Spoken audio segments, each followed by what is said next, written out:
Hi again, everybody. We've poured some concrete down here.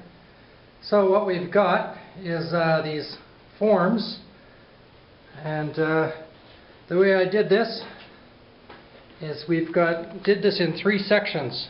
So we had 2 runners, and I built all of the forms and then took them apart, put them together, took them apart, practiced a couple of times.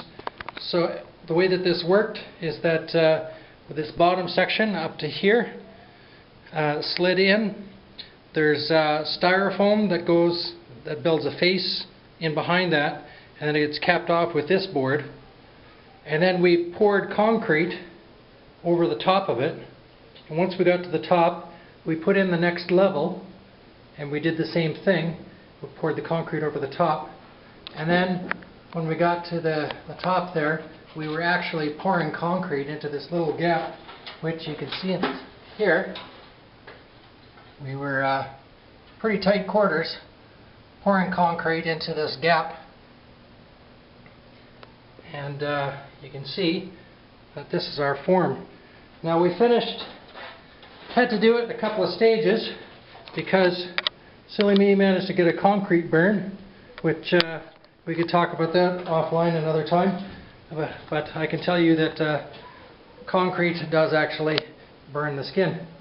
So there we go. We've got our forms all built, and we've poured our concrete into the forms, and now we're going to take off the forms and see what our job actually looks like.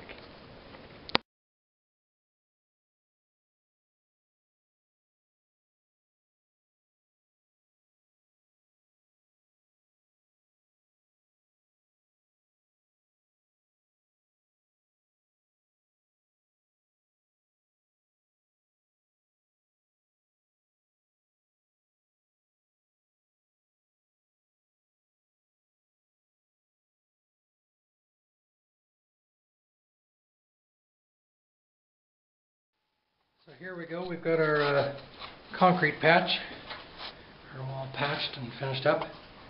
As you can see, nice, fairly even column of concrete into the corner where we're still going to do our injection. We've had pretty good success here. Hard to see into the corners there, too much shadow. Not so much down in this space. Looks like I'll be having to redo or repatch that a little bit with hydraulic cement.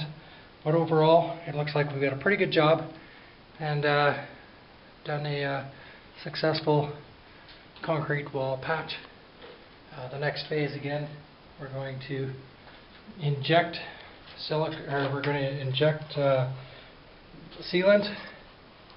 into these tubes, and those tubes lead back into the wall where we will finish sealing the wall.